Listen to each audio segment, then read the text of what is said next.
Assalamualaikum warahmatullahi wabarakatuh. Waalaikumsalam warahmatullahi wabarakatuh. Selamat pagi juga terima kasih kepada teman-teman yang dapat hadir pada hari ini. Juga pada Bunda Iis Krisnawati yang pada kali ini berhalangan hadir. Pada kesempatan kali ini kita akan membahas materi yang mengenai kategori nomina dengan ciri morfologis, sintaksis, dan selanjutnya. Sebelum ke pemaparan materi, izinkan saya untuk memperkenalkan diri terlebih dahulu beserta anggota saya. Perkenalkan, nama saya Jaki Muhammad Alimin dengan akhiran NPM 075. Perkenalkan, nama saya Triswan Muhammad Setiani dengan akhiran NPM 070. Perkenalkan, saya Naila Puspita dengan NPM Ajit 04.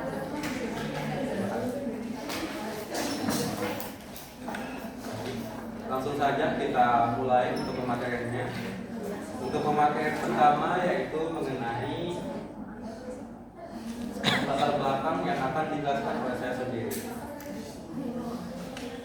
Bahasa merupakan sarana yang digunakan manusia untuk berkomunikasi. Salah satunya yaitu kategori kata yang penting adalah nomina. Karena hampir setiap kalimat mengandung nomina. Nomina penting dipelajari sebab memiliki fungsi utama dalam kalimat sebagai subjek, objek, dan pelengkap, serta dapat dianalisis dari sisi morfologis, sintaksis, juga semantisnya. Terkait rumusan masalah yaitu ada mengenai apa yang dimaksud dengan nomina, bagaimana nomina dengan ciri morfologisnya, bagaimana nomina dengan ciri sintaksisnya, dan juga bagaimana nomina dengan ciri semantisnya.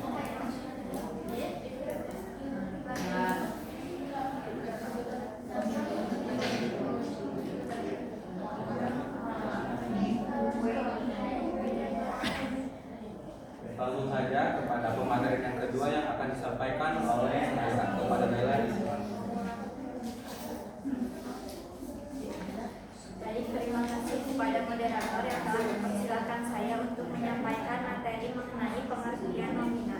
Nomina atau kata benda adalah kata yang menyebut orang, benda, tempat atau gagasan.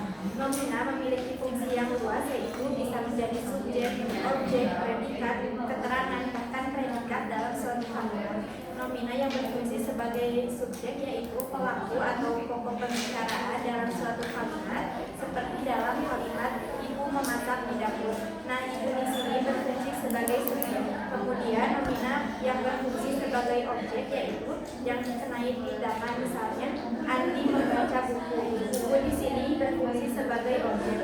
Kemudian nomina bisa menjadi predikat terutama dalam kalimat yang menyatakan identitas seperti dia seorang guru. Kemudian nomina juga bisa menjadi pelengkap atau bagian yang melengkapi predikat serta menjelaskan sebagai keterangan seperti dalam kalimat mereka bermain di taman. Taman di sini berfungsi sebagai keterangan tempat. Kemudian dalam kajian linguistik, nomina dapat diklasifikasikan menjadi nomina konkret dan juga nomina abstrak. Nomina konkret adalah kata benda yang dapat ditangkap oleh panca indera seperti meja atau air. Sedangkan nomina abstrak merujuk pada hal yang tidak dapat disentuh atau dilihat seperti cinta atau keberanian. Kemudian nomina dengan ciri morfologis. Nomina dari sisi morfologis dapat dikenali melalui bentuk katanya. Sebagian nomina berupa kata dasar yang berdiri sendiri, sementara sebagian lainnya merupakan kata turunan hasil dari proses morfologis. Proses ini bisa berupa penambahan imbuhan, pengulangan kata maupun penggabungan dua kata. Ciri morfologis nomina dapat dibagi menjadi nomina dasar dan nomina tunggal. Nomina dasar yaitu nomina yang terdiri dari satu morfem tunggal atau dapat berdiri sendiri. Contohnya yaitu meja dan rumah. Kemudian nomina turunan yaitu merupakan nomina yang mengalami proses morfologis baik afiksasi, reduplikasi maupun pemajemukan. Contohnya yaitu nomina yang mengalami proses afiksasi, penambahan imbuhan ke seperti kepala, penambahan imbuhan o seperti kelapa, dan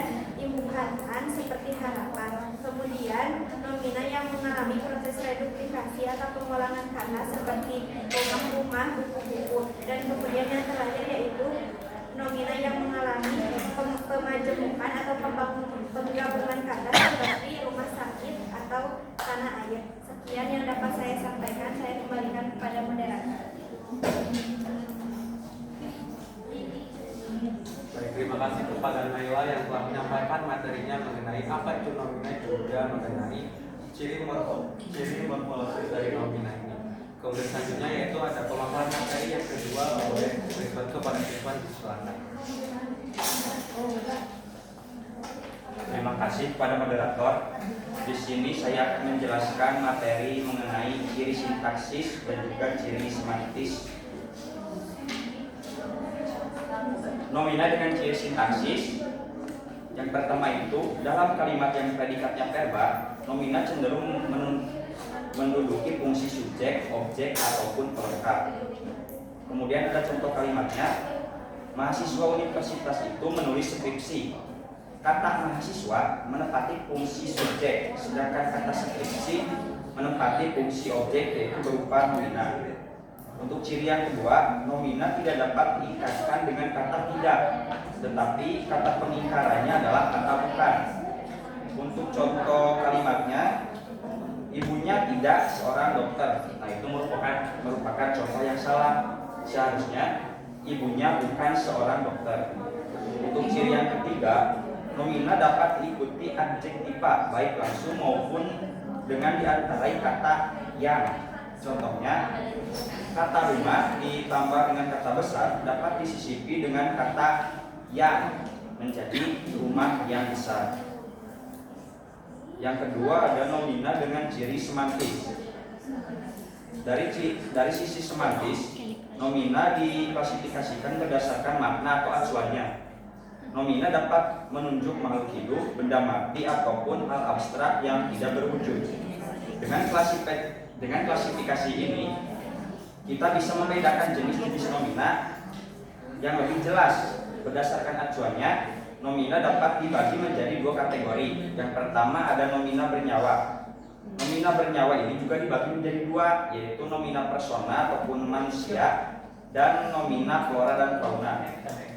Frida Laksana mengungkapkan bahwa nomina persona dapat disubstitusikan dengan menggunakan kata ia, dia ataupun mereka, dan dapat didahului dengan partikel si.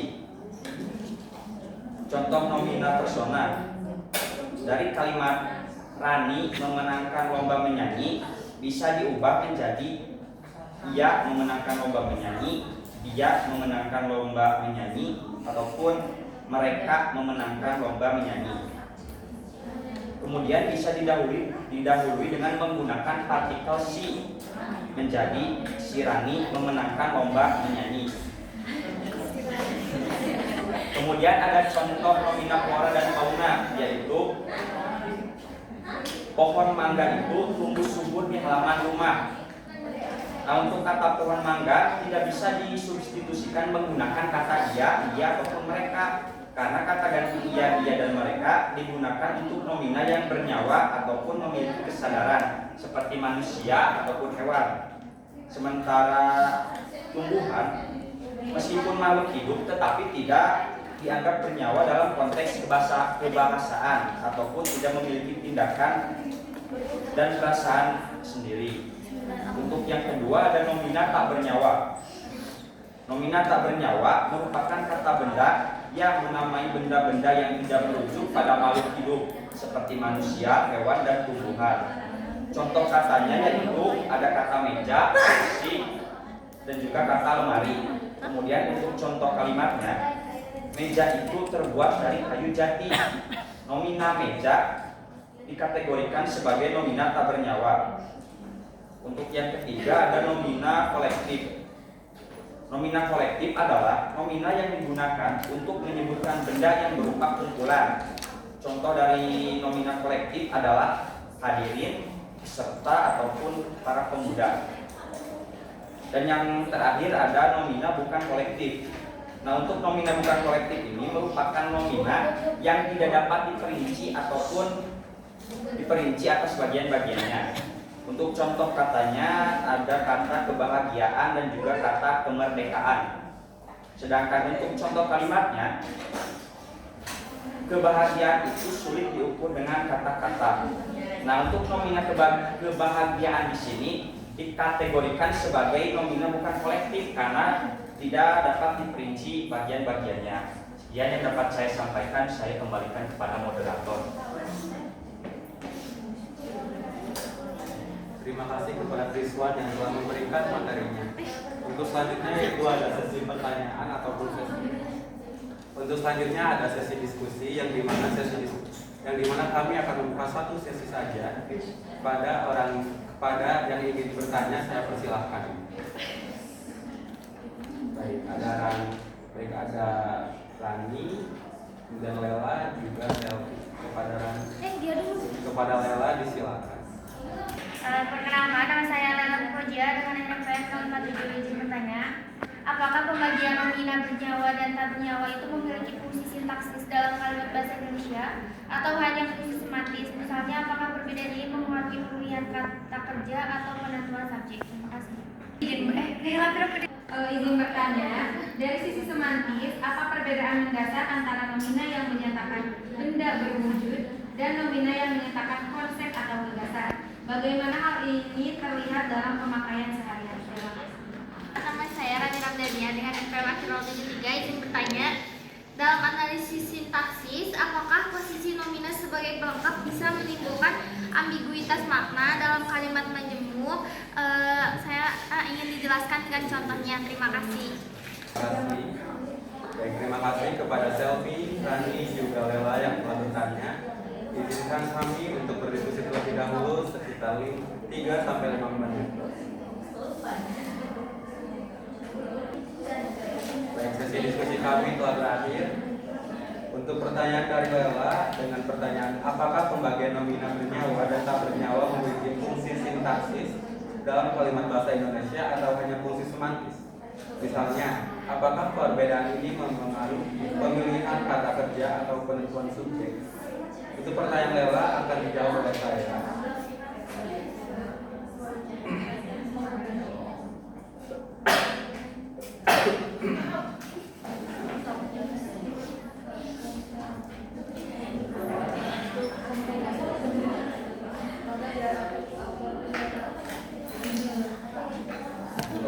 Pembagian nomina bernyawa dan tak bernyawa ini sebenarnya pada dasarnya itu bersifat semantis karena perbedaannya ini didasarkan pada makna ataupun acuan seperti apakah merujuk pada makhluk hidup ataupun benda mati.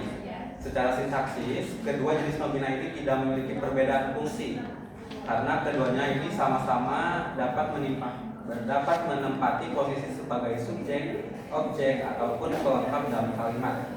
Seperti contohnya tuh kalau menjadi subjek itu seperti kucing tidur, buku jatuh, itu subjek.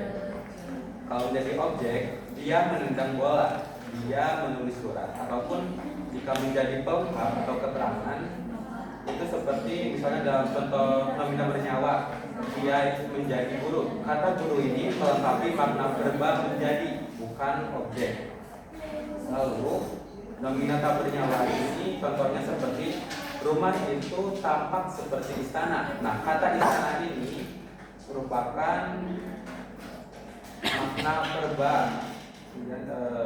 melengkapi makna verbanya itu yang tampak seperti.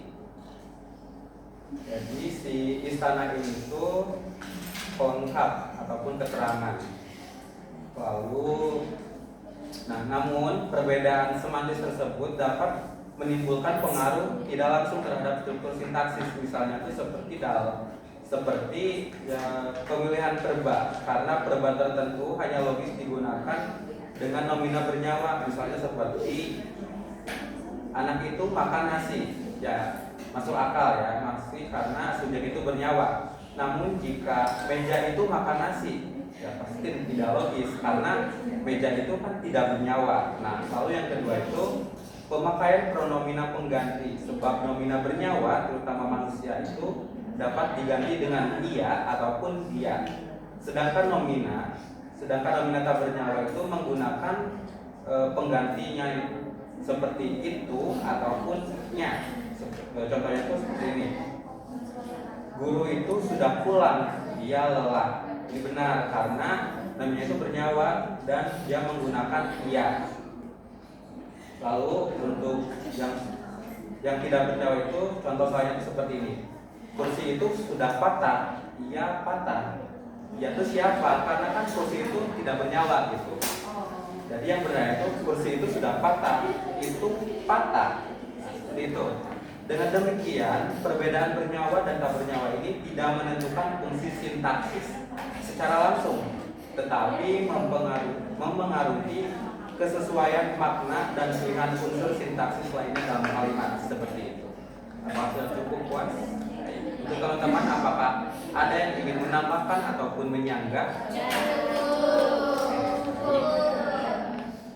Baik, kita lanjut saja kepada pertanyaan kedua, yaitu dari Selvi kepada Rizwan, disilakan.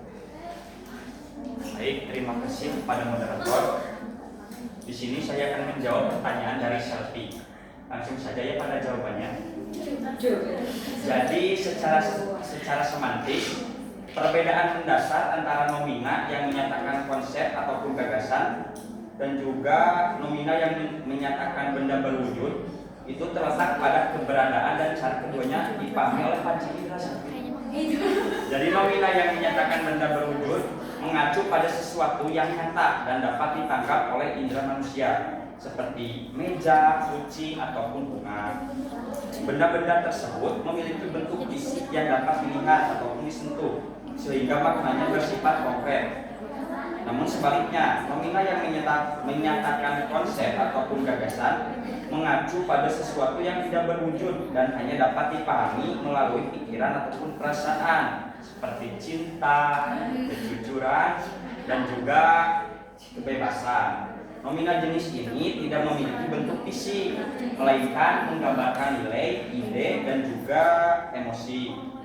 Kemudian untuk pemakaian sehari-hari, nomina yang menyatakan benda berwujud sering digunakan untuk menyebut benda ataupun makhluk hidup yang nyata. Untuk contoh kalimatnya, kucing itu tidur di kursi. Dan untuk contoh yang kedua, aku meletakkan buku di atas meja. Sedangkan nomina yang menyatakan konsep ataupun gagasan biasanya digunakan untuk mengekspresikan hal-hal yang bersifat batiniah ataupun konseptual. Contoh kalimatnya, kita harus menjunjung tinggi kejujuran. Apakah cukup? Terima kasih, saya kembalikan kepada moderator. Terima kasih kepada Rizwan. Apakah teman-teman ada yang ingin menambahkan ataupun menyanggah? Baik, kita langsung saja kepada pertanyaan dari Rani, yaitu dalam analisis sintaksis, apakah posisi nomina sebagai pelengkap bisa menimbulkan ambiguitas makna dalam kalimat majemuk?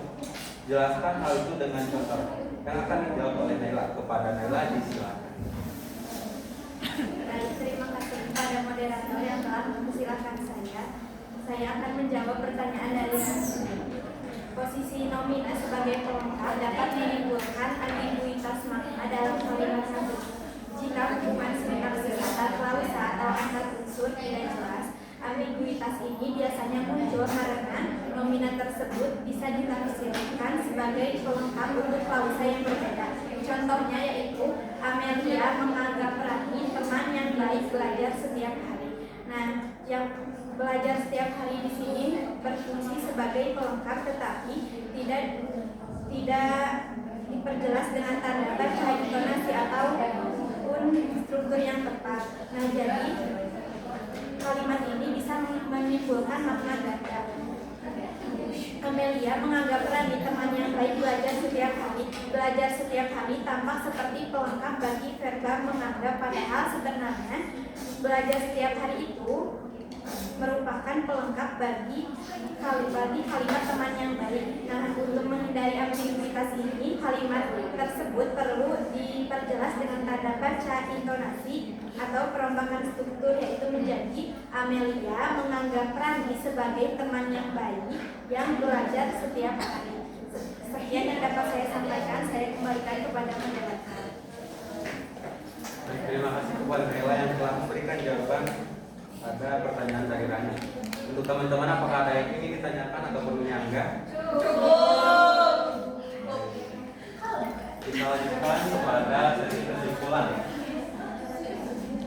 Nomina merupakan salah kata yang memiliki peran penting dalam bahasa Indonesia. Nomina bukan hanya menamai benda nyata, tetapi juga konsep abstrak yang dibutuhkan manusia untuk menyampaikan pikiran dan gagasan.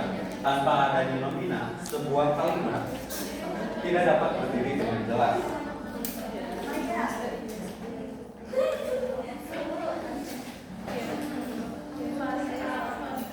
Ataupun secara ringkasnya itu nomina sama dengan kata benda, yaitu unsur penting dalam kalimat. Dari sisi morfologi terdiri atas nomina dasar dan turunan, yang dimana hasil turunan ini berasal dari akusasi, reduplikasi, dan pemacungan. Lalu dari sisi sintaksis berfungsi sebagai subjek, objek, kelompak, tidak diingkari dengan tidak, melainkan dengan tak. Lalu untuk dari sisi semantisnya itu terbagi atas nomina bernyawa, tak bernyawa, kolektif, dan bukan kolektif. Demikian presentasi dari kelompok 9. Atas kurangnya juga lebihnya saya mohon maaf. Kami dari kelompok 9 undur diri. Wassalamualaikum warahmatullahi wabarakatuh.